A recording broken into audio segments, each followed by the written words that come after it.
Тэгээ манай хууль зүйн сайд Мемцогтоос эхлээл хэлсэн. Офшортой хатуу тэмцэн мөнгийг оруулж ирнэ, гисгэн дахиж давтахгүй гэдэг. Тэгээ энэ хуулийг баталснаар нэх их мөнгө ороод ирэх юм шиг тийм юм ерөөсөө байхгүй. Энд чинь улам хамгаалагдана. Цаагаараа одоо хамт амьдраагүй нэг гэрт байхгүй гэр бүлийн гишүүдийн нэр дээр бусад одоо нөхцөл байдлаар одоо мөнгө нуух юм боломжийг нь үүсгэж байгаа. Тийм учраас би энд ерөөсөн ам ажлын нэгдлээ хангаач хууль зүйн сайдаа. Хэрвээ тэгж хэлсэн бол хэрвээ мөнгө урсгаж оруулах гээд байгаа юм бол хариуцлага тооцох гээд байгаа юм бол хамгийн эхлээд суурь нь хуульчин сайн байх хэрэгтэй байхгүй юу? Хуулаа маш сайн байх хэрэгтэй. Тэр офшор бүсэд өмнө нь нээлттэй байсан, бизнес нээлттэй байсан, мөнгө улс төрч нээлттэй байсан. Одоо хаагдмал болчиход байгаа зүйл биш. Одоо ч нээлттэй байгаа. Хамгийн гол нь өмнө нь одоо бол мэдээллийн технологи хөгжөөд мэдээлэл ил гарч ирээд тэр одоо нөхцөл байдал нь ил болоод байгаа ийм нөхцөл байгаа.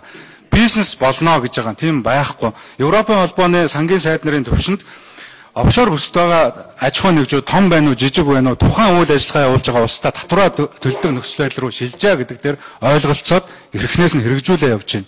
Одоо энэ бол бас Азад бас хэрэгжих ёстой гэж ойлгож байгаа. Тэгээ 11-1 дээр хамаарал бүхий этгээд гэдгийг нь эцэг их төрсөн ах дүү эгч эхнэр нөхөр хамтран амьдрагч үр хүүхэд энэ гэр дотор байна уу байхгүй нь бүгдийг нь оруулах хэрэгтэй. Тэгжээж энэ хууль чинь одоо бодтойгоор хэрэгжих нөхцөл нь бүрднэ. Үүний зэрэгцээгээр Мөнхбаатар гишүүн маш чухал санал хэлсэн.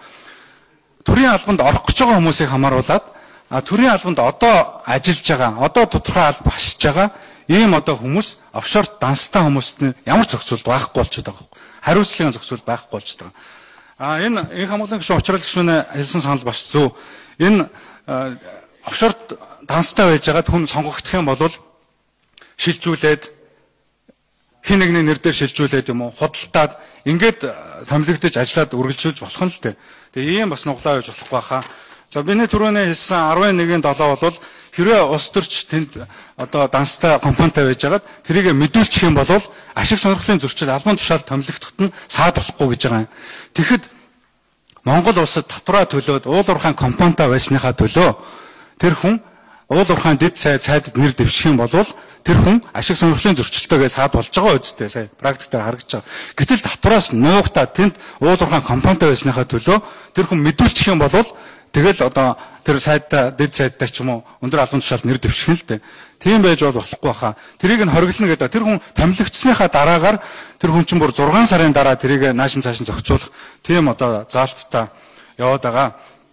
За энэ албан тушаалтай офшор бүсэд болвол суралцах нэрийдлэр тийм ээ эмнэлгийн тусламж үйлчлэгээ авах албан үүргээ биелүүлэх нэрийдлэр хөдлөх үйл хөдлөх хөрөнгө өмчлөхөд одоо энэ хориг одоо хамаарахгүй гэсэн маш буруу байхгүй.